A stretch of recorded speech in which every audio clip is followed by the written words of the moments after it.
یعنی دیگر مذاہب کی جو گروپس ہیں ان کے ساتھ بھی رشتے مضبوط ہیں. مثال طور پہ اگر آپ بنگال میں دیکھیے تو بنگالی بولنے والا چاہے غیر مسلم و مسلمان ہوں، ان کے بیچ میں زبان اور تہذیب کا ایسا مضبوط رشتہ ہے جس کی وجہ سے وہ عموماً بندھے رہتے ہیں.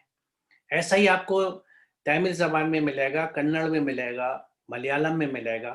یہی چیز مراٹھی میں بھی ہونی چاہیے، کیونکہ میں نے بہت سے لوگ اور گھرانے ایسے دیکھے ہیں، میں کسی ریاست کا نام نہیں لوں گا، وہ میں نے مہاراشٹر میں بھی دیکھے ہیں، وہ میں نے تلنگانہ میں بھی دیکھے ہیں کہ وہ اس ریاست میں رہتے ہیں لیکن ریاست کی زبان نہیں جانتے اور انٹرسٹڈ بھی نہیں ہے، کہتے ہیں بھائی ہمیں مطلب نہیں ہے. یہ بہت غلط بات ہے. ہمیں ریاست سے، ریاست کے لوگوں سے جڑنا بہت ضروری ہے. جب بھی ہم آہنگی ہوتی ہے، جب بھی محبتیں پیدا ہوتی ہیں، اور جب بھی تہذیبیں بھی ملتی ہیں. کیونکہ تہذیب، ان کے تہوار، ان کے سیلیبریشنز میں ملنا اور جڑنا کسی بھی طرح سے آپ کو دین سے دور نہیں کرتا، آپ کو مشرک و کافر نہیں بناتا، بلکہ مشرک اور کافر جو چیزیں آپ کو یعنی ہم کو بناتی ہیں وہ ہم نہایت ہی دھوم دھڑاکے سے اور بہت ہی سیلیبریشن کے انداز میں کرتے ہیں. اور کوئی ہمیں یہ نہیں کہتا کہ آپ اس طرح سے اپنے دین کو برباد کر رہے ہیں، ضرب لگا رہے ہیں، لیکن جو چیزیں نہیں ہیں ایسی ان پہ ہم اس طرف دھیان دیتے ہیں. تو یہ بڑا ضروری ہے کہ ہم اپنے بچے کی لسانی نشو و نما پہ توجہ دیں. اردو اس کی مادری زبانیں اچھی ہونی چاہیے، انگریزی اچھی ہونی چاہیے، ہندی اچھی ہونی چاہیے، اور اس کی ریاستی زبان، آپ لوگ مہاراشٹر میں ہیں تو مراٹھی اس کی اچھی ہونی چاہیے. یہ میری ایک گزارش اور یہ پیغام ہے ان تمام والدین سے جو یہاں موجود ہیں، ان تمام اساتذہ سے جو یہاں موجود ہیں، کہ اپنے بچوں پہ بھی اس طرف دھیان دیں اور دوسروں پہ بھی دیں. دوسری بات یہ عرض کرنا چاہوں گا کہ زبان جو بھی ہو اس میں ادائیگی اور تحریر اچھی ہونی چاہیے. مجھے بڑا افسوس ہوتا ہے جب میں یہ دیکھتا ہوں، اور میں نے اردو یونیورسٹی میں جتنے عرصے میں رہا میں یہی ٹوکتا رہا کہ اگر اردو یونیورسٹی سے بھی آپ غصہ کہتے ہوئے باہر نکلتے ہیں تو یہ ہمارے لیے شرمندگی کی بات ہے کہ ہم آپ کو تربیت نہیں دے سکے. پہلی شرمندگی تو والدین کی ہے جو یہ کہتے ہیں کہ یہ ہمارا بچہ ہے، بڑے فخر سے کہتے ہیں، لیکن ان کو اس بات پہ شرم نہیں آتی کہ میرا بچہ زبان ٹھیک سے نہیں بول سکتا. ہمیں زبان کا، تلفظ کا، ادائیگی کا بہت خیال رکھنا چاہیے کہ ہم جس زبان کو بولیں اس میں ادائیگی اس انداز سے کریں کہ سننے والے کو اچھا لگے. دوسرا جو زبان کے ساتھ تہذیب کا تعلق ہے، اردو تہذیب ایک ایسی تہذیب ہے جس کو آج ہر کوئی پسند کرتا ہے، کیونکہ اس میں بے انتہا شیرینی ہے، مٹھاس ہے، نرمی ہے، اور بے انتہا اخلاق کا یہ مظہر ہے. وہ اخلاق لیکن یہ جبھی ہوگا جب آپ نے بچے کو گھر میں تربیت دی ہوگی، اساتذہ نے کلاس میں تربیت دی ہوگی. اردو پڑھانے کا نام صرف یہی نہیں ہے کہ اردو قاعدہ بتا دیے جائے، اس کو الف بیتے سکھا دی، اس کو حروف کو جوڑ کے جملے بنانا سکھا دیا، جملہ لکھنا سکھا دیا. اس کو بہت ضروری ہے کہ اردو زبان اور تہذیب کی ادائیگی سکھائی جائے، وہ سلیقہ سکھایا جائے. تو ایک تو نقطہ یہ تھا جو میں اس سلسلے میں سامنے رکھنا چاہتا تھا، کیونکہ یہ موقع تھا، کیونکہ اردو کو اس تعلق سے بہت نقصان ہو رہا ہے جس کا میں خود ہی چشمدید گواہ ہوں، کہ جو لوگ یہ کلیم کرتے ہیں کہ ہمیں اردو آتی ہے. اور میں آپ سے عرض کروں کہ میں نے لگ بھگ 5 سال جو اردو یونیورسٹی میں وائس چانسلر کے طور پہ گزارے، اور اس سے پہلے میں تقریباً 10.5 سال یہاں ذاکر حسین دہلی کالج میں جب پرنسپل رہا، تو بہت سی پوزیشنز کے انٹرویوز میں نے کرائے ہیں، اور اس میں اردو کے انٹرویوز بھی تھے. وہاں پہ جو لوگ اردو کا انٹرویو دینے آتے تھے ان میں سے اکثریت کی نہ ادائیگی ٹھیک ہوتی تھی، نہ ان کو ڈھنگ سے اردو بولنا آتی تھی، اور نہ کسی سے یعنی ان سے آپ نثر پڑھوا لیجئے یا شعر سن لیجئے، آپ کو یہ فرق نہیں ملے گا کہ انہوں نے کوئی شعر پڑھا یا نثر پڑھا. یہ جو ادائیگی کا سلیقہ ہے، انداز ہے، پھر اس کو سمجھانے کا جو ہنر ہے، جو فن ہے، وہ بہت کم نظر آتا ہے. اس کی وجہ کیا ہے؟ کیونکہ جو بچہ آج ایسا میرے سامنے انٹرویو میں سلیکشن کمیٹی میں بیٹھا ہے، یہ ملٹیپل فیلئرز کی کہانی ہے. پہلا فیلئر پیرنٹس کا ہے، ماں باپ ناکام رہے، یا تو خود وہ واقف نہیں تھے یا انہوں نے صرف توجہ نہیں دی. کیونکہ اکثر ماں باپ یہ سمجھتے ہیں کہ بچے کو اچھا کھانا دے دیا، اچھے کپڑے پہنا دیے، چھت ہے اس کے سر کے نیچے، اور جب ضرورت ہوئی اس کو سائیکل یا بائک دلوا دی تو ہمارا فرض ادا ہو گیا. یہ تو فرض آپ کا تھا ہی نہیں جو آپ نے کیا، یہ تو بہت ہی معمولی سی چیز ہے اگر اس کو گنا جائے. اصل چیز تھی اس کی شخصیت سازی، اس کی زبان کیسی ہے، اس کی تہذیب کیسی ہے، اس کا اخلاق کیسا ہے، اور اس کو دین کتنا آتا ہے. یہ چیزیں آپ نے اگر نہیں سکھائیں تو آپ نے بالکل والدین کا حق ادا نہیں کیا، اور اللہ کے آپ اس کے جواب دیں گے.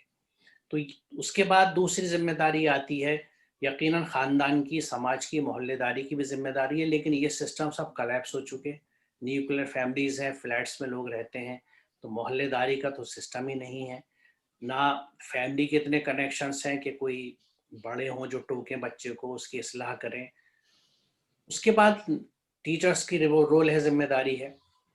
اگر ٹیچر کلاس میں صرف سبجیکٹ کو پڑھاتا رہے کہ ادائیگی کس انداز کی ہے، بچی کی تہذیب کیسی ہے، اس کو اٹھنے بیٹھنے کا سلیقہ ہے، اسے بولنے کا سلیقہ ہے، دیکھیے اسی لیے کہ ہم کلچرل ایکٹیویٹیز کراتے ہیں جس میں بچوں کی شخصیت سازی ہوتی ہے، ان کو اسٹیج پہ آ کے بولنا سکھاتے ہیں تاکہ اسپیکر بن سکے، اس کو بیت بازی میں بٹھاتے ہیں، اس سے شعر پڑھواتے ہیں، اس سے نظم پڑھواتے ہیں، اس کو مباحثے میں ہم لے کے آتے ہیں۔ یہ سب چیزیں اسی تحریک کا حصہ ہے جو شخصیت سازی سے جڑی ہوئی ہے۔ اس پہ بہت دھیان دینا چاہیے اور کوشش ہی کرنی چاہیے کہ کلاس کا ہر بچہ، چند بچے نہ ہوں، کیونکہ دیکھیے اسکول کے جب پروگرام ارینج ہوتے ہیں تو ٹیچرز کو فوری ذمہ داری ہوتی ہے کہ اپنی کلاس سے کچھ بچوں کو اسٹیج پر پہنچانا ہے اور وہ اچھا پرفارم کرے، یہ ٹھیک ہے، لیکن جو بچہ جھجک رہا ہے، پیچھے رہ رہا ہے، اگر آپ نے 4 بچوں کو چن لیا جو اچھا جو بچے پیچھے رہ گئے وہ ہمیں، ایک اچھی ٹیچر کی ذمہ داری ہے کہ جو بچے پیچھے رہتے ہیں ان کو بھی آگے لے کے آئے، بھلے اسٹیج نہ ملے تو کلاس میں اسے اسٹیج دیں، اس کو کھڑا کریں، اس کو بلوائیں، یہ سب شخصیت سازی کا حصہ ہوتا ہے۔ اور اس کے بعد میں گزارش کروں کہ سب کو میوٹ کر دیں سوائے اسپیکر کے، یہ بدنظمی نہ ہوتا کہ میری گزارش ہے، کیونکہ یہ آپ لائیو بھی ریلے کر رہے ہیں اور یہ ریکارڈ بھی رہے گا، تو اچھا ہے کہ بیچ میں آوازیں نہ آئیں۔ میوٹ آل ایک کمانڈ ہوتی ہے، میوٹ آل، وہ سب کو میوٹ کر دیجئے اسپیکر کو چھوڑ کے۔ بہت شکریہ آپ کا۔ یہ اردو زبان، اس کی ادائیگی اور تہذیب سے متعلق بات تھی جو میں آپ سے عرض کرنا چاہتا ہوں، میں نے کری۔ دوسری چیز جس کے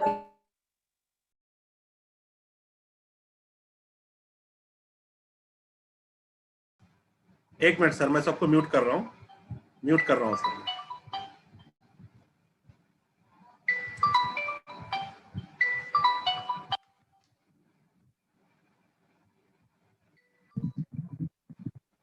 ہیلو ہیلو، ہاں ادھر ایک سیکنڈ۔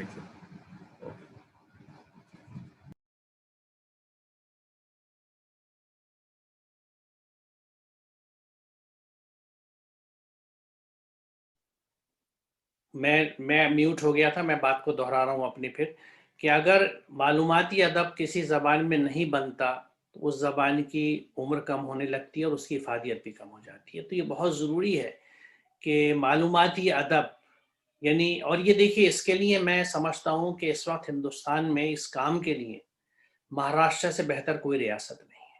اس کی وجہ یہ ہے کہ وہاں اردو میڈیم اسکول بہت ہیں، اور اردو میڈیم سے جو بچے پڑھ کے آگے نکلتے ہیں، وہ چاہے کامرس میں نکلیں، سائنسز میں نکلیں، یا اپلائیڈ سائنسز میں جاتے ہیں، الیکٹرانکس میں جاتے ہیں، انجینئرنگ میں جاتے ہیں، وہ جن مضامین کو پڑھ رہے ہیں اپنے کیریئر کو ایڈوانس کرنے کے لیے، ان کو وہ اردو جاننے کی وجہ سے اردو میں لکھ سکتے ہیں۔ تو یہ مانا کہ جس وقت آپ ہائر اسٹڈیز میں ہیں یا کیریئر ایڈوانس میں لگے ہوئے ہیں، اس وقت آپ شاید وقت نہ پا سکیں، لیکن جیسے ہی آپ سیٹل ہوئے یا وقت ملے، آپ نے جس مضمون میں اسپیشلائزیشن کیا ہے، جس مضمون میں آپ نے تخصص حاصل کیا ہے، اس کو آپ اردو زبان میں لکھیے، ان لوگوں کے لیے جو اس مضمون کو اردو میں نہیں سمجھ سکتے۔ آج میں سمجھتا ہوں کہ ہندوستان میں سب سے زیادہ اگر ہمیں ماسٹرز کرے ہوئے سائنس کے لوگ، چاہے وہ کیمسٹری ہو، فزکس ہو، میتھمیٹکس ہو، مہاراشٹر میں ملیں گے، کہیں نہیں ملیں گے۔ تو اس لیے میں سمجھتا ہوں کہ یہ اردو کی ایک بہت بڑی خدمت ہے اور ضرورت ہے، جس کے لیے ایک مہاراشٹر مزید آگے آ کے رول ادا کر سکتا ہے، اور بہت سے لوگ کر بھی رہے۔ میں بہت سے لوگوں کو جانتا ہوں مہاراشٹر کے جو سائنس کے ہمارے رسالے کے لیے بھی لکھتے ہیں، اور ویسے بھی وہ سائنسی مواد لکھتے رہتے ہیں، لیکن بات صرف سائنس کی نہیں ہے، بات اکنامکس کی بھی ہے، کامرس کی بھی ہے، جغرافیے کی بھی ہے، ہر مضمون کی ہے، کیونکہ اردو عوام کی معلومات اس طرف بہت کم ہے، کیونکہ اردو طبقہ جو ہے وہ نسبتاً کم تعلیم یافتہ ہے، اور بات صرف تعلیم کی نہیں ہے، ایکسپوجر کی بھی ہے۔ مثال طور پہ آج کے زمانے میں اگر کوئی آدمی، کوئی شخص، کوئی فرد یہ نہیں جانتا کہ بیلنس ڈائٹ کیا ہے، متوازن غذا کیا ہے، مجھے کیا کھانا چاہیے کیا نہیں کھانا چاہیے، تو اس کا تعلق سائنس سے اتنا نہیں ہے جتنا جنرل نالج سے ہے یا کامن سینس سے ہے۔ تو یہ بنیادی چیزیں ہیں جس میں سمجھتا ہوں کہ ہمارے مہاراشٹر کے نوجوان جو یا تو اعلیٰ تعلیم حاصل کر رہے ہیں یا نوکریاں پا چکے ہیں، ان کو جب بھی وقت ملے، جب بھی فرصت ملے، اور میں جب اپنی کہانی بتاؤں گا آخری حصے میں تو میں یہ بتاؤں گا کہ اس چیز کو میں نے کیسے اپنی زندگی میں ٹیک اپ کیا، کہ وہ ایک طرح سے یہ ایک قرض سمجھ کے اپنے سماج کو لوٹا ہے۔ اس کو قرض میں اس لیے کہتا ہوں کہ دیکھیے میں نہیں سمجھ، میرے زمانے میں تو خیر سیلف فائنینسنگ اسکیم کے زمانے بھی نہیں تھے، ہم لوگ سب سرکاری اسکولوں میں پڑھتے تھے، تو میں نے سرکاری اسکول میں پڑھا، دہلی یونیورسٹی میں پڑھا اور علی گڑھ مسلم یونیورسٹی میں پڑھا، یہ درسگاہیں رہی میری۔ اس کو کون چلاتا تھا؟ حکومت چلاتی تھی۔ حکومت کا پیسہ کہاں سے آتا ہے؟ ٹیکس پیئر منی، جو لوگ ٹیکس دیتے ہیں۔ سڑک پہ چلنے والی جو بھیڑ ہمیں نظر آتی ہے، جو بھاگتی دکھتی ہے دفتر سے آتے ہوئے یا گھر کی طرف آتے ہوئے واپس، ان لوگوں کے ٹیکس سے میں نے اور آپ نے پڑھا ہے۔ یہ سماج کیوں ہمیں پڑھا رہا ہے؟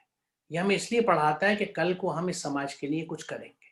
یہ بڑی بدقسمتی کی اور خود غرضی کی بات ہے کہ میں عوام کے سماج کے پیسے سے پڑھتا ہوں، اور جب میں کسی مقام پہ پہنچتا ہوں اور پیسے کمانے لگتا ہوں تو میرا 100% کمائی جو ہے وہ میرے گھر میں، میرے خاندان میں خرچ ہوتی ہے، سماج کو نہیں جاتی۔ ہم ٹیکس کے نام پہ کچھ پیسے دے سکتے ہیں، 2.5% زکوٰۃ نکال کے مطمئن ہو جاتے ہیں کہ اللہ تعالیٰ کا حق ادا کر دیا، لیکن حق ادا ہوا نہیں ہے۔ اب آپ یہ دیکھیے کہ میں تو یہ کہہ سکتا ہوں کہ میری تعلیم پہ 90% خرچ میرے سماج نے کیا ہے، 10% بھی شاید میں نے نہیں کیا، میرے والدین نے نہیں کیا۔ تو کیا میں 90% اپنی سیلری سماج کو دے رہا ہوں؟ نہیں دے رہا، شاید دے بھی نہیں سکتا، لیکن کیا 10-20% بھی نہیں دے سکتا؟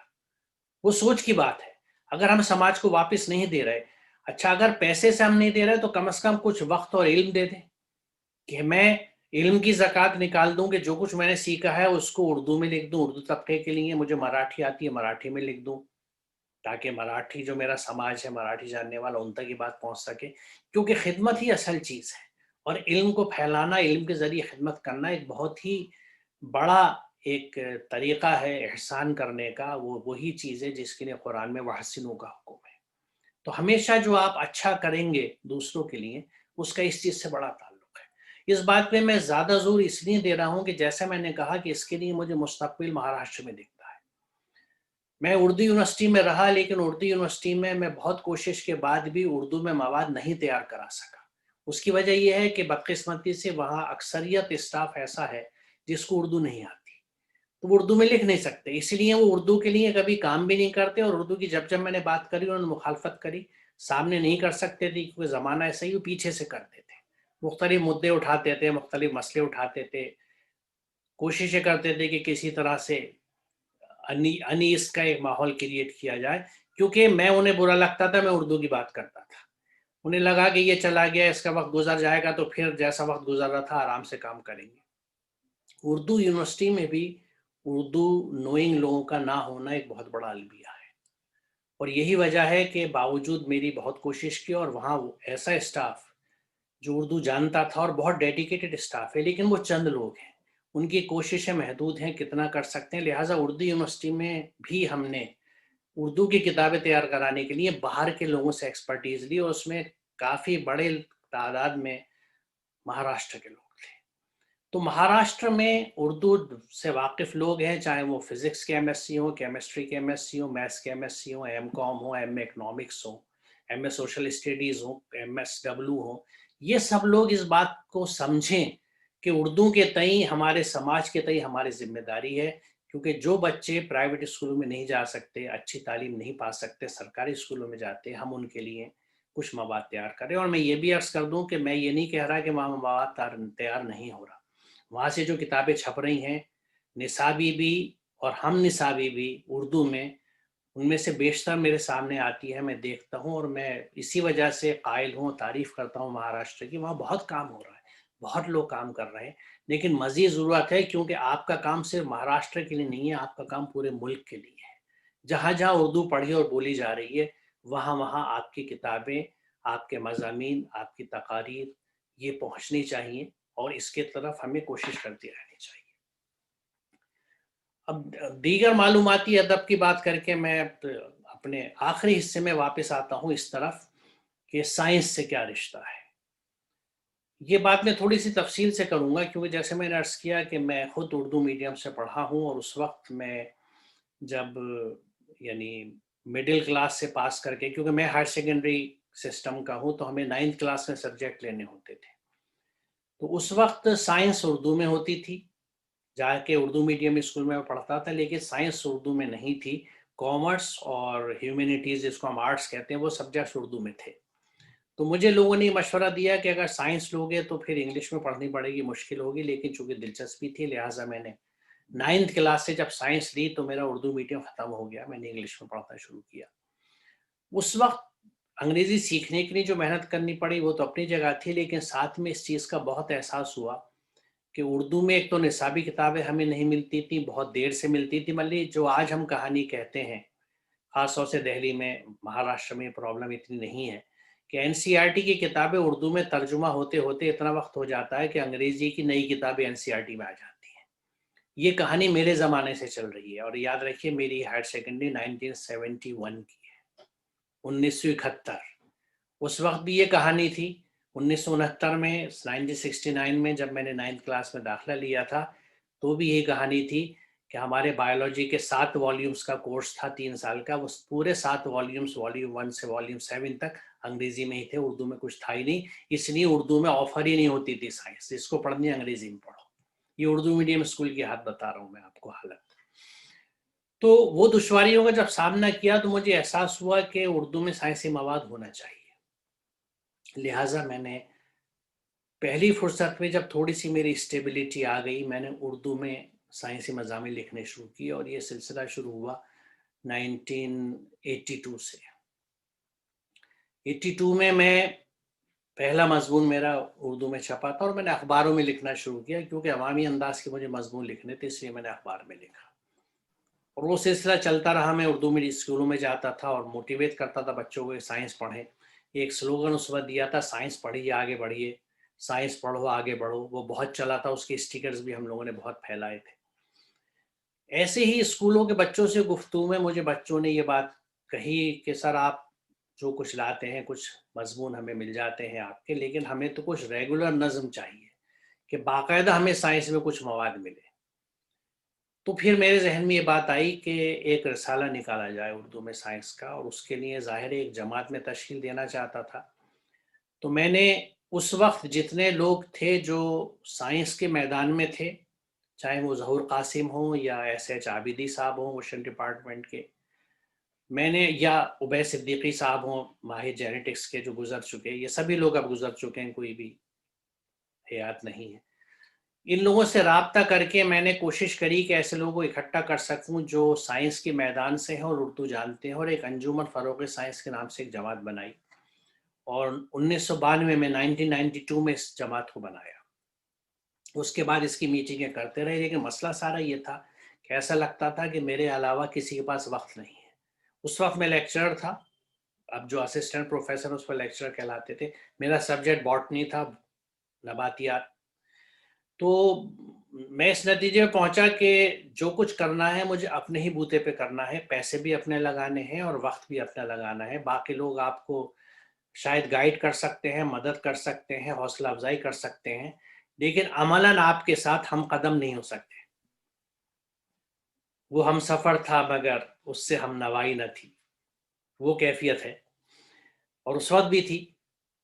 تو بہرحال اللہ کا کرم رہا کہ نظم اللہ نے بنایا، اور میں نے میرے اس وقت کے پرنسپل ہاشمی صاحب ہوا کرتے تھے، سلمان غنی ہاشمی صاحب. میں نے ان سے درخواست کری کہ صاحب فنڈ سے پیسے مجھے نکالنے دیں آپ، کیونکہ میں اس وقت بالکل نوجوان تھا، اور ہمارے پرنسپل صاحب نوجوانوں کو فنڈ سے پیسے نکالنے میں بڑے نظر رکھتے تھے کہ کئی غلط خرچ نہ کر دیں، اڑا نہ دیں گھومنے پھرنے میں. تو انہوں نے کہا یوں کیا کریں گے آپ پیسوں کا؟ میں نے کہا سر یہ میرا پروجیکٹ ہے، مجھے سائنس کا ایک رسالہ نکالنا ہے. تو بہت خوش ہوئے، بہت انہوں نے حوصلہ افزائی بھی کری.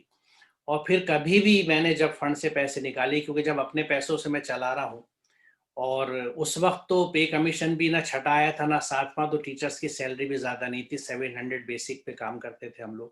دہلی میں رہنا تھا، بچوں کو پڑھانا بھی تھا.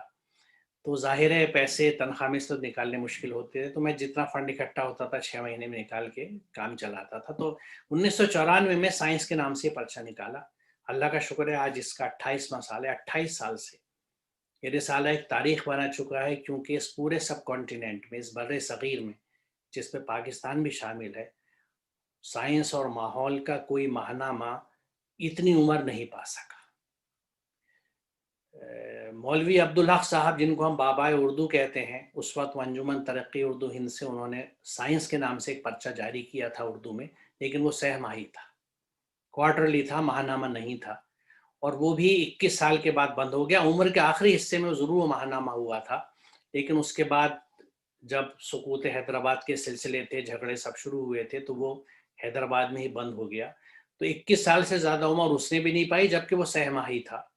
اس کے بعد CSIR سے جو سائنس کی دنیا کے نام سے ایک پرچہ نکلا، وہ بھی 6 ماہی رہا، اور آج بھی ہے. اور اس کی حالت یہ ہے کہ پرنٹ ایڈیشن تو اس کا بند ہو چکا ہے، صرف ویب ایڈیشن بن جاتا ہے، کیونکہ اس میں اسٹاف نہیں ہے، لوگ نہیں ہیں، اور بہرحال جو بھی وجہ رہی ہو، لیکن وہ بھی صرف اس وقت ویب پہ زندہ ہے، پرنٹ ایڈیشن اس کا اب نہیں آ رہا. تو یہ رسالہ اللہ کا شکر ہے. اور 28 سال میں چونکہ ماہنامہ ہے، اس لیے 350 سے زیادہ اس کے شمارے اب تک آ چکے ہیں، جو بہت سی لائبریریوں میں جلد میں باندھ کے رکھے ہوئے ہیں. اور اس میں اتنا مواد ہے کہ اگر کوئی محقق ایک ایک موضوع اٹھا کے اس میں سے کتابیں بنائے، تو ایک ایک موضوع پہ اس پہ کتابیں اتنی بن سکتی ہیں کہ آپ سمجھ لیجئے کہ تقریباً 350 ماہناموں میں، جس میں سائنسی موضوعات پہ مضامین ہیں، اس میں کتنا مواد ہوگا جس کو یکجا کر کے ہم مونوگراف ٹائپ کے ایک موضوعی کتابیں بنا سکتے ہیں، اگر کوئی اس طرح تحقیق کرے یا کوشش کرے. لیکن کیا کریں، ہمیں فرصت ہی نہیں ہوتی. شعراء سے، افسانہ نگاروں سے اور ناول نگاروں سے، یعنی ذہنی عیاشی کی جو چیزیں ہیں، اس سے ہم فرصت نہیں پاتی، کیونکہ ہر کوئی ہمارے دل جلا ہے. 18 سال کا ہوتا نہیں کہ اسے عشق ہو جاتا ہے، پھر اس کا دل ٹوٹ جاتا ہے، تو وہ شعر نہیں کہہ پاتا، لولے لنگڑے. تو شاعر کو ڈھونڈتا ہے کہ جو شعر اس کی طبیعت پہ کھڑے اترتے ہوں، اور ان کو گانے لگتا ہے، گنگانے لگتا ہے. یعنی ایک جذباتیت کی زندگی ہے جو گزرتی ہے ہمارے یہاں، اور اس میں سارا رول ہماری بنیادی بچپن کی تربیت کا ہے، اس ماحول کا ہے جو گھر گھر ہے. اور اب تو اس ماحول کو سنوارنے کے لیے ہر ہاتھ میں موبائل موجود ہے، جس میں ٹک ٹاک بھی ہے، جس میں یوٹیوب بھی ہے، جس میں آپ نیلے سے لے کے زرد تک اور سرخ تک ہر طرح کا مواد دیکھ سکتے ہیں.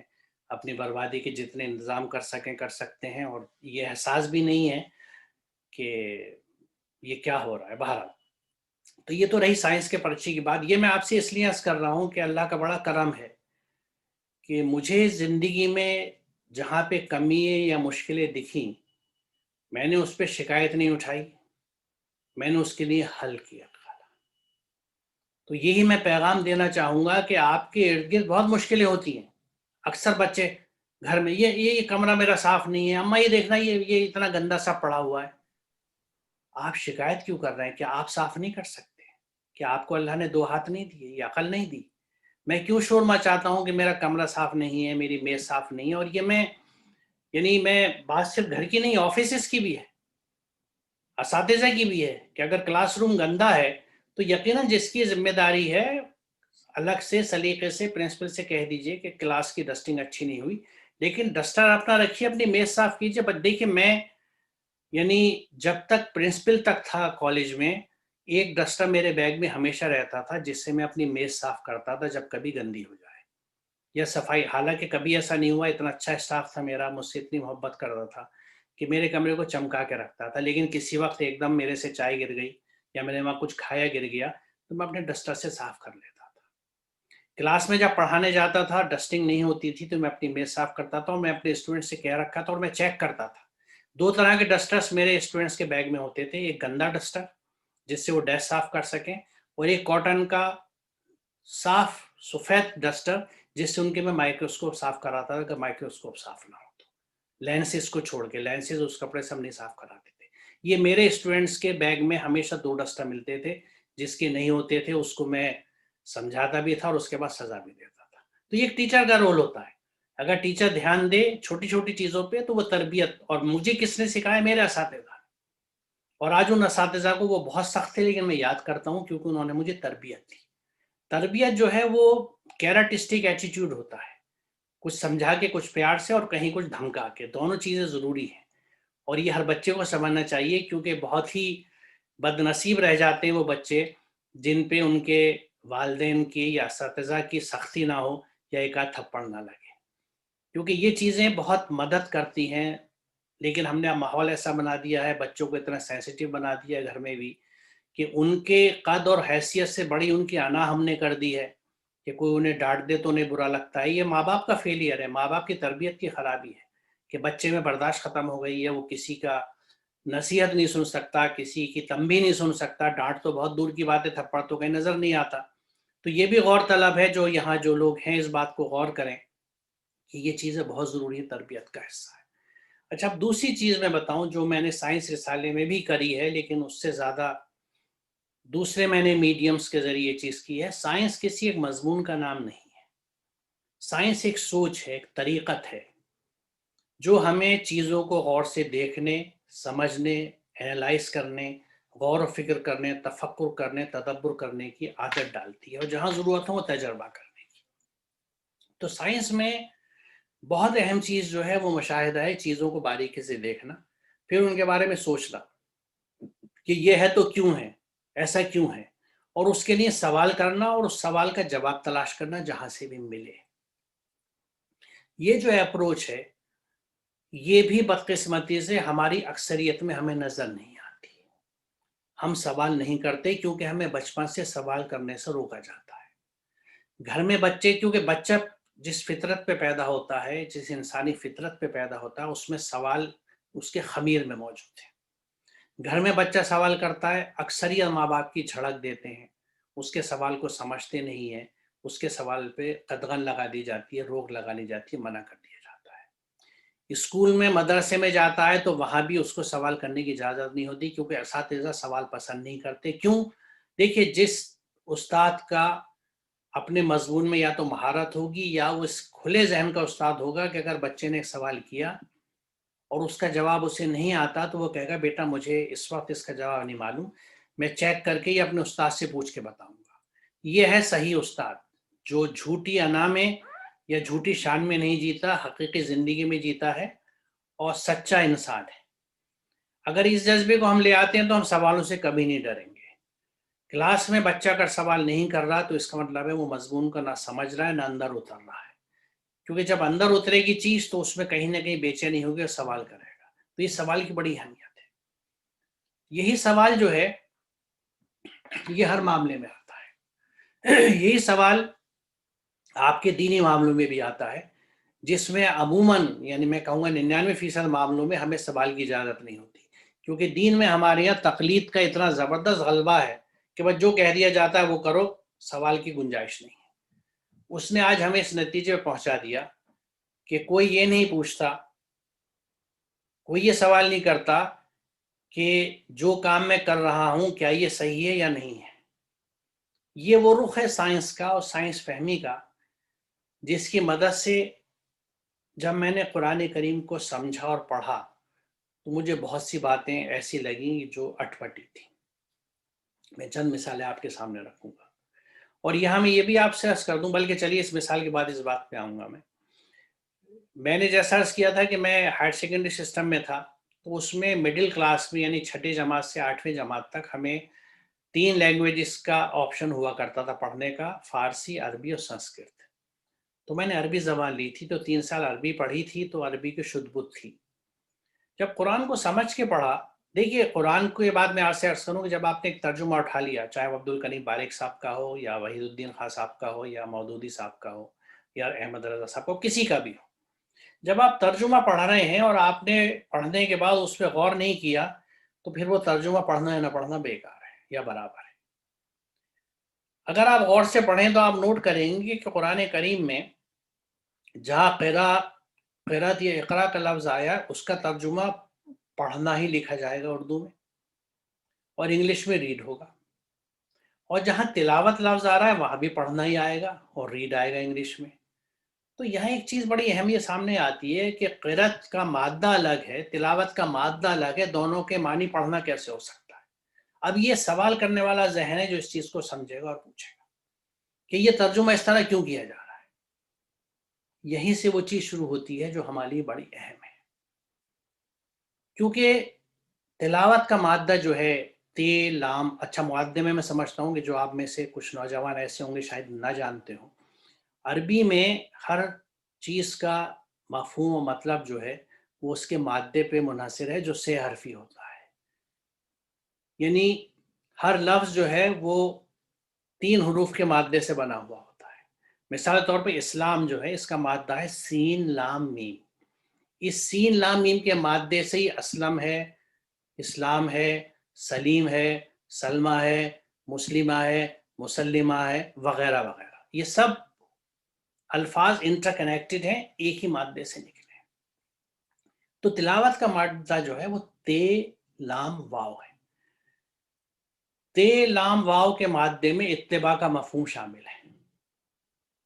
راغب اصفہانی جو ہیں وہ اس بات پہ اس طرح سے انہوں نے سمجھایا ہے کہ ایک اتباع جسمانی ہوتی ہے جس کی مثال انہوں نے اس طرح سے دی کہ والقمر اذا تلاہا، چاند سورج کے پیچھے چلا، یہ جسمانی اتباع ہے۔ ایک ہوتی ہے فکری اتباع جس کی مثال یہ ہے کہ الذین آتیناہم الکتاب یتلونہ حق تلاوتہ اولئک یؤمنون بہ ومن یکفر بہ فاولئک هم الخاسرون، کہ جن لوگ ہم نے کتاب دی ہے اس کی اس طرح تلاوت کرتے ہیں جو تلاوت کا حق ہے، اور آگے کہا گیا اولئک یؤمنون بہ، یہی لوگ تو مومن ہیں۔ تو اگر تلاوت کا مطلب صرف پڑھنا ہوتا تو ہر آدمی جس نے قرآن پڑھا وہ مومن ہو گیا کیا؟ یونیورسٹی آف فلوریڈا میں میرے ایک واقف کار ہیں جو اسلام اینڈ انوائرمنٹ پہ کام کرتے ہیں، ریچرڈ فولٹس، اس کو اچھا خاصا قرآن یاد ہے، وہ مومن تو نہیں ہے۔ تو تلاوت کا مفہوم ہے پڑھنا، سمجھنا، اتباع کے واسطے، عمل کے واسطے۔ تو راغب اس پہ لکھتے ہیں کہ تلاوت میں قرأت شامل ہے، قرأت میں تلاوت نہیں ہے، قرأت محض پڑھنا ہے، لیکن جب آپ تلاوت کہتے ہیں تو اس کا مطلب ہے آپ پڑھ رہے ہیں سمجھ کے ساتھ تاکہ اتباع کر سکے، سو دیٹ یو فالو، جو قرآن کا مقصود ہے، جو وجہ ہے، جو قرآن کے نزول کی وجہ ہے۔ تو یہ چیزیں آپ نے کہاں سے سمجھی؟ مادے کو سمجھ کے۔ یہ تراجم میں نہیں مل رہی ہمیں، کیوں نہیں مل رہی مجھے نہیں پتا، مجھے اس کی ذمہ داری بھی نہیں ہے کیونکہ اس میں میرا رول نہیں ہے، لیکن اللہ نے مجھے عقل دی ہے اور اللہ مجھ سے سوال کرے گا کہ میں نے اس عقل کا کیا کیا۔ میں نے اللہ تعالیٰ کی آیتوں کا علمی احاطہ کیا نہیں کیا، اس کا جواب مجھے دینا ہوگا۔ قرآن یہ بات کہتا ہے، اس وقت یہ موضوع نہیں ہے اس لیے میں اس پہ نہیں جاؤں گا کیونکہ ایک الگ ہے، اور اس پہ میرے یوٹیوب پہ لیکچرز موجود ہیں، جس کو دلچسپی وہ دیکھ سکتا ہے۔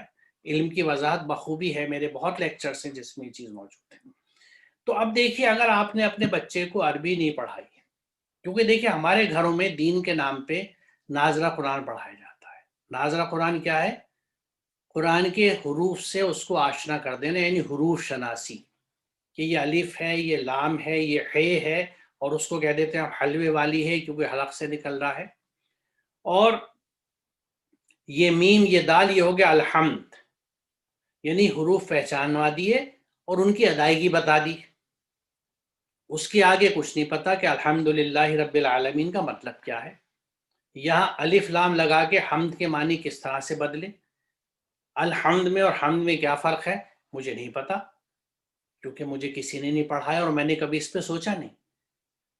دیکھیے کتنی کم عقلی کی، بے عقلی کی بات ہے کہ آپ مجھے، میں یہ چیلنج کرتا ہوں، آپ میں سے کوئی کسی ایک کتاب کا نام بتا دیں قرآن کے علاوہ جسے آپ نے بنا سمجھے پڑھا۔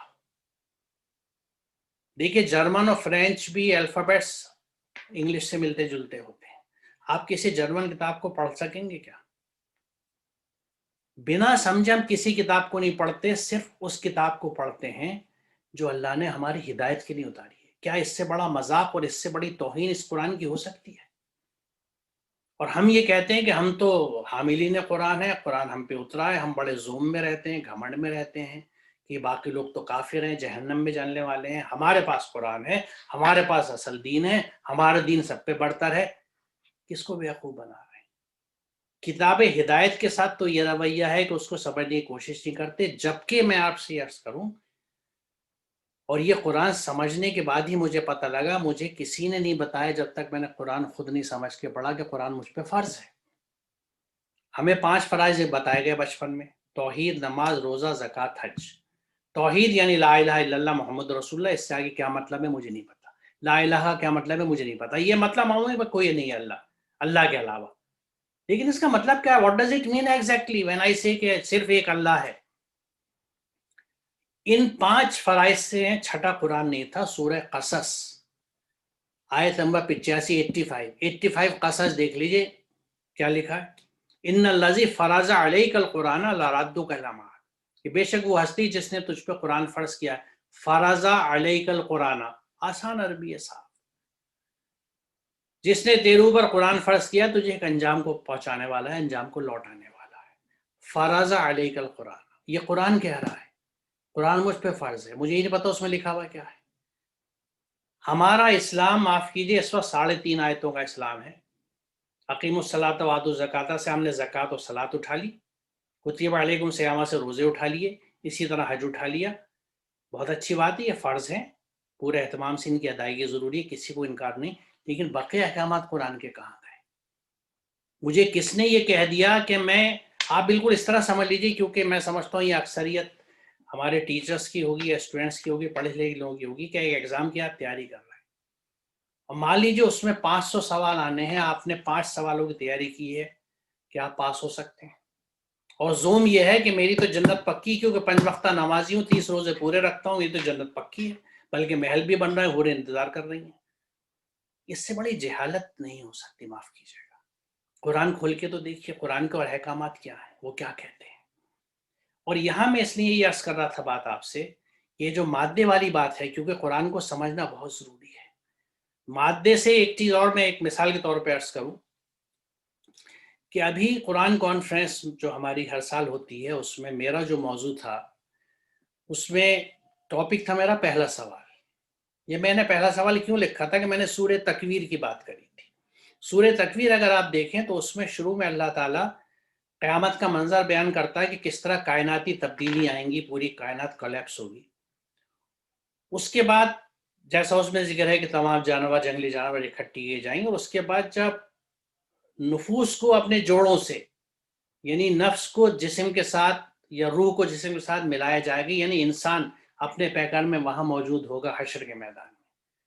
یہ سلسلہ مکمل ہوتے ہی جو پہلا سوال ہے، جو پہلی اس کے بعد آیت آتی ہے، وہ یہ ہے جس کا میں ترجمہ جو ملتا ہے مجھے قرآن میں وہ بتا رہا ہوں، اور اس کے بعد وہ زندہ درگور کڑی ہوئی، زندہ گاڑی ہوئی لڑکی سے پوچھا جائے گا کہ تو کس گناہ کے جرم میں قتل کی گئی تھی۔ سب جگہ آپ کو یہی ترجمہ ملے گا کہ پھر اس زندہ درگور کی ہوئی بیٹی سے، اس زندہ دبائی ہوئی بیٹی سے سوال کیا جائے گا کہ تو کس جرم میں قتل ہوئی تھی۔ یقینی یہ رونگٹے کھڑا کرتا ہے، کیونکہ یہاں یہ بتاتا ہے کہ یہ چیز اللہ کو کتنی ناپسند ہے جو بیٹی کو مارا جاتا ہے، کہ وہ روح کو اور جسم سے ملانے کے بعد جب قیامت کھڑی ہوگی، قائم ہوگی، تو پہلا سوال یہ کرے گا کہ یہ لڑکی کس جرم میں قتل کی گئی تھی۔ تو یہ کتنی ناپسندیدہ چیز ہے اللہ کے نزدیک۔ دوسری بات یہ کہ ہم نے ترجمہ یہ کیسے کر دیا کہ اس زندہ دبائی ہوئی لڑکی سے پوچھا جائے گا۔ یہاں بنت کا لفظ تو کہیں نہیں آ رہا، 2 لفظ ہے الموعودۃ اور سئلت، ان دونوں میں فیمینن جینڈر یوز ہوا ہے، یعنی مؤنث صیغہ ہے، تو مؤنث صیغہ تو ہر ایک پہ اپلائی ہوگا، یعنی کسی بھی عمر کی، کسی ایج کی عورت ہو، جوان ہو، بوڑھی ہو، یعنی اس عورت سے یہ سوال کیا جائے گا کہ وہ کس جرم میں قتل کی گئی تھی۔ اب یہاں دوسری چیز جو غور طلب ہے وہ یہ ہے کہ کیا قتلہ صرف جان سے مارنے کے لیے استعمال ہوتا ہے؟ ہم اپنی زبان میں دیکھیں، اکثر ہم بولتے ہیں ارے یار آج تو مار ڈالا تم نے، تو کیا اس کا مطلب ہے کہ somebody has murdered me؟ بڑا دل مار کے بیٹھ گئے ہم، تو کیا دل میں خنجر اتار لیا، دل کو مار لیا؟ خود عربی زبان میں یہ بات کہی جاتی ہے کہ قتلہ کا مطلب صرف جسمانی طور سے مارنا نہیں ہے، بلکہ کسی چیز کو اگر آپ بے اثر کر دیں، اس کو اس کی صحیح شکل میں نہ لے کے آئیں، اس کی افادیت کھو دیں، تو وہ قتلہ ہے۔ عرب میں جس شراب میں پانی ملا دیا جاتا تھا جس کی وجہ سے اس کی تیزی ختم ہو جاتی تھی، اس کو قتل و شرابہ کہتے تھے۔ تو تم نے شراب کو قتل کر دیا کیونکہ اس کی وہ جو تیزی تھی، شدت تھی، مار دی تم نے۔ تو اب ذرا اس رخ سے غور کیجئے کہ یہ آیت کتنی وسعت رکھتی ہے کہ دیکھیں یقیناً جن گھروں میں بچیاں پیٹ میں مار دی جاتی ہیں وہ اس میں شامل ہیں، جن گھروں میں بچیاں پیدا ہوتی مار دی جاتی ہیں وہ اس میں شامل ہیں، جن گھروں میں بچیوں کو، میری بچیوں کو جہیز کے لیے مارا جاتا ہے، قتل کیا جاتا ہے، وہ اس میں شامل ہے۔ لیکن ایسے گھرانوں کی فیصد پرسنٹیج بہت کم ہے۔ اکثر وہ گھرانے ہیں جہاں بچی پیدا تو ہو گئی لیکن اس کی تعلیم و تربیت پہ، اس کی نشو و نما پہ وہ توجہ نہیں دی گئی جو مطلوبہ ہے۔ قرآن یہ کہہ رہا ہے کہ ان والدین نے بھی بچی کو قتل کیا ہے کیونکہ اس کو وہ شکل ہی نہیں دی جس میں وہ اپنی شخصیت کے ساتھ ابھرتی، وہ پائلٹ بنتی، انجینئر بنتی، ڈائریکٹ ڈاکٹر بنتی، چارٹرڈ اکاؤنٹنٹ بنتی، کچھ بھی بنتی۔ ہم نے بچی کو پڑھانا نہیں چاہا، گھر میں بند کر کے رکھا، اس کو تصور ہی رکھا کہ اس کو گھرداری کے کام سکھا دو۔ بھائی کیا کہلاتے؟ امور خانہ داری، امور خانہ داری میں ماہر ہے بچی، اس کو گھر کے کام سکھا دو، سلائی بنائی سکھا دو، کڑھائی سکھا دو، ضرور سکھا دو، لیکن اس کی شخصیت سازی، اس کی ذہن کا ڈیولپمنٹ، علم اور ساتھ میں وہ تربیت۔ کیونکہ دیکھیے بچی کو جب آپ شادی کر رہے ہیں تو یہ مت بھولیے کہ آپ اس کو سرٹیفکیٹ دے رہے ہیں ماں بننے کا، تو کل جو بچہ وہ پیدا کرے گی کیا اس کی تربیت کرنے کی صلاحیت ہے اس میں؟ یعنی میں اگر باپ ہوں تو کیا میں نے حق ادا کیا اپنی بچی کا کہ اس کو تعلیم و تربیت سے اتنا اچھا بنا دیا کہ یہ چیز بچے کو پیدا کرے گی، اس کی پہلی درسگاہ اس ماں کی گود ہوگی، وہ گود بانجھ ہے، بیرن ہے، بنجر ہے یا زرخیز ہے۔ اگر میں باپ ہوں، میں نے بچیوں کی تربیت، اور یہی وجہ ہے دیکھیے کہ آج ہم رونا تو بہت روتے ہیں کہ ہمارے یہاں وہ الرازی نہیں پیدا ہوتے، وہ علی سینا نہیں پیدا ہوتے، نہ کوئی قابل سائنٹسٹ پیدا ہو رہا ہے، نہ ڈاکٹر، کوئی بھی تو اچھا لوگ پیدا نہیں ہو رہے۔ کیوں نہیں پیدا ہو رہا ہے؟ کیونکہ ماں کی گود کھوکھلی ہے، جو وہاں بچے پیدا کر رہی ہے اس بیچارے کو پتہ ہی نہیں کہ تربیت کیا ہے، تعلیم کیا ہے۔ اس کو فیشن آتا ہے، اس کو بیوٹی پارلر میں جانا آتا ہے، اس کو پسند کے سیریل دیکھنا آتے ہیں، اسے ساری وہ بکواس آتی ہے جو آپ نے بچپن سے اسے اپنے گھر میں سکھائی ہے، جو گھر میں دی۔ معاف کیجیے گا لیکن اس کے ذمہ دار میں اور آپ ہم ہی لوگ ہیں۔ بچہ کچھ پیٹ سے نہیں آتا سیکھتا ہوا۔ لا تعلمون شیئا کا لفظ قرآن نے کہ جب تم ماں کے پیٹ سے پیدا ہوتے ہو تو تم کچھ نہیں جانتے۔ لا تعلمون شیئا، تمہیں کسی شے کا علم نہیں ہوتا۔ وہ علم کس نے دیا؟ میں نے اور آپ نے دیا، پیرنٹس نے دیا، ٹیچرس نے دیا۔ اگر ہم انہیں وہ علم ہی نہیں دے سکے، وہ تربیت نہیں کر سکے کہ وہ ایک اچھی ماں بن سکے، تو جب ڈائی اچھی نہیں ہوگی تو کاسٹنگ کیا نکلے گی اس میں سے؟ پھر ہم شکوہ کرتے ہیں کہ ہمارے یہاں وہ لوگ پیدا نہیں ہو رہے، نہیں ہو سکتے پیدا، کیونکہ جب تک اسمبلی لائن ٹھیک نہیں ہوگی، وہ جب تک ٹھیک نہیں ہوگی جب کہ گھر گھر میں بچی کی عزت نہیں ہوگی، اس کو بھرپور تعلیم نہیں دی جائے گی، اس کی شخصیت سازی نہیں کی جائے گی، اور اس کی شادی کی جلدی نہیں کی جائے گی۔ کیونکہ تعلیم و تربیت کے بنا اگر آپ نے بچی کی شادی کر دی تو پھر آپ یہ سوچ لیجیے گا کہ سورہ نحل میں جو پہلا حکم ہے کہ ان اللہ یامر بالعدل، اللہ تعالیٰ آپ کو عدل کا حکم دیتا ہے، جسٹس کا، کیا آپ نے تربیت میں عدل کیا بچی کے ساتھ؟ اگر آپ نے بچوں کی تربیت پہ دھیان نہیں دیا اور بیٹوں کی تربیت پہ دھیان دیا کیونکہ یہ بڑھاپے میں میرے کام آئے گا، یہ اچھے روزگار پہ اچھی پوزیشن میں ہوگا تو میرا بڑھاپا اچھا گزرے گا، یعنی ہم نے اللہ سے توقع نہیں کر، اپنی اولاد سے توقع کری، اس کو بھی ہم شرک نہیں مانتے کہ میری اولاد کام آئے گی بڑھاپے میں، یہ مجھے آرام دے گی۔ کیوں دے گی؟ آپ کے اعمال اچھے ہوں گے تو اللہ تعالیٰ تو جنگل میں بھی آپ کو آرام سے رکھے گا۔ اصل مسئلہ تو اعمال کا ہے نا، مکافات عمل جس کو کرما کہا جاتا ہے، جو بوئیں گے وہ کاٹیں گے۔ میں نے اگر زندگی میں اچھا بویا ہے تو میرا بڑھاپا خراب ہو ہی نہیں سکتا، میرا ہر وقت اچھا ہوگا، میرا ہر آنے والا وقت پچھلے وقت سے اچھا ہوگا اگر میں اپنے روز کے اعمال میں عمل صالح کرتا رہتا ہوں، اچھے کام کر رہا ہوں، خدمت کر رہا ہوں لوگوں کی، اچھے برتاؤ کر رہا ہوں۔ تو دیکھیے یہ جو دین کی سمجھ ہے، یہ جو قرآن فہمی ہے، آپ کے بچے، ہمارے بچے عربی تو نہیں جانتے، اگر آپ نے اردو بھی نہیں سکھائی اور کل کو اس نے اپنی ہمت سے قرآن کو سمجھ کے پڑھنا چاہا، کیونکہ آپ نے تو ناظرہ پہ ٹال دیا اسے، آپ کے حساب سے آپ نے ناظرہ پڑھا دیا، نماز سکھا دی، روزہ رکھوا دیا، آپ سمجھتے دین مکمل ہو گیا، ہم نے بچے کو مسلمان بنا دیا۔ وہ ہوا نہیں مسلمان۔ مسلمان جب تک قرآن سمجھ کے نہیں پڑھے گا، عمل نہیں کرے گا، نہیں ہو سکتا۔ مسلمان کلمہ پڑھنے سے نہیں ہوتا، کلمے کو امپلیمنٹ کرنے سے ہوتا ہے۔ دیکھیے لا الہ، کوئی اللہ نہیں ہے الا اللہ سوائے اللہ کے۔ اس میں پہلا مرحلہ جو ہے وہ لا الہ کا ہے کہ جو اور اللہ آپ کے دلوں میں ہیں، آپ کے دماغ میں ہیں، آپ کے سماج میں، ان کو ہٹائیے۔ جب وہ ہٹ جائیں گے جب اللہ میاں کی استھاپنا ہوتی ہے، الا اللہ کا مرحلہ جب آتا ہے، پہلا مرحلہ لا الہ کا ہے کہ جو اللہ بیٹھے ہوئے نا ہمارے چڑھا، تو اس میں سب سے بڑا اللہ تو ہمارا دل ہے، خواہشات ہے جن پہ ہم چلتے ہیں، پھر ہمارا خاندان، سماج، ریتی رواج جس پہ آپ عمل کرتے ہیں، الا اللہ، سوائے اللہ کے۔ تو جب ہم کہتے ہیں ہم ایک اللہ کے ماننے والے ہیں، تو ایک اللہ کا حکم ماننے والے ہیں۔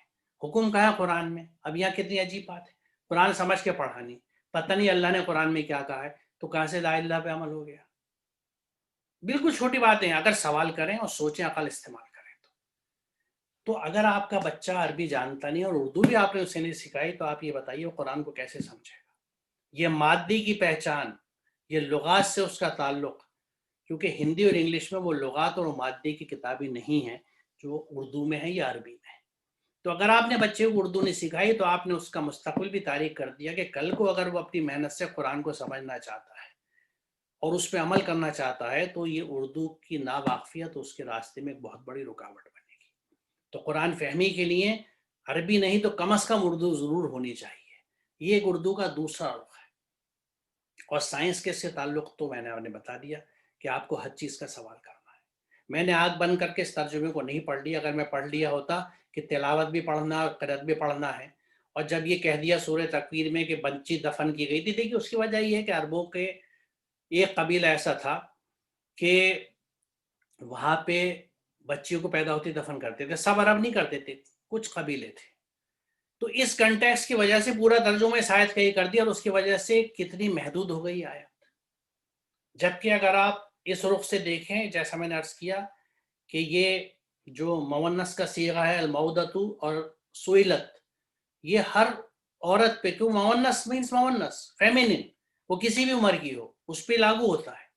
اور قتلہ لفظ جو ہے اس کے مادے کو آپ دیکھ لیجئے، اس میں کسی چیز کو اس کے صحیح شیپ میں نہ لانا، اس کو بیکار کر دینا، اس کو انفیکٹو بنا دینا کہ اس کی بات کو کوئی اہمیت ہی نہ دے۔ اب دیکھیے آدمی جو تعلیم یافتہ ہوتا ہے، کسی رتبے پہ ہوتا ہے، منصب پہ، تو اس کی بات سب سنتے ہیں لوگ، اس کی سماج میں حیثیت ہوتی ہے۔ جس کو آپ نے پڑھایا نہیں، جس نے کچھ نہیں سیکھا، وہ صرف روٹی بیلنا اور روٹی پکانا جانتی ہے بیچاری، جبکہ اس میں صلاحیت تو تھی پوری۔ آدم کو پورا علم دے دیا گیا تھا، علامہ آدم الاسماء کلھا، ہر چیز کا علم اللہ نے انسان کو دیا ہے۔ اور اس علم کی ایک طرح سے جیسے کان کنی کر کے ہم کان میں سے نکالتے ہیں خزانے، ہر انسان کی شخصیت کی کان کنی کرنی پڑتی ہے، جو اس کے والدین پیدا کرتے ہیں، شخصیت سازی کر کے اس شخصیت کے چھپے ہوئے جوہر باہر لے کے آتے ہیں، علم کی مدد سے، تربیت کی مدد سے۔ یہ اگر ہم نہیں کر سکے تو یہ بہت بڑا ہمارا فیلئر ہے، اور اللہ کے ہم جواب دہ ہوں گے، کیونکہ ہم نے عدل نہیں کیا، انصاف نہیں کیا۔ احسان کا تو معاملہ بہت بعد میں آتا ہے، جو وہ آیت میں نے نحل کی 90 ریفر کری تھی کہ ان اللہ یامر بالعدل والاحسان۔ تو پہلے تو انصاف کر لیجئے، جسٹس کر لیجئے، احسان تو بعد میں آتا ہے۔ تو یہ سب چیزیں، یہ ہدایت آپ کو قرآن سے ملتی ہے۔ اگر اس کو سائنس کیا ہے؟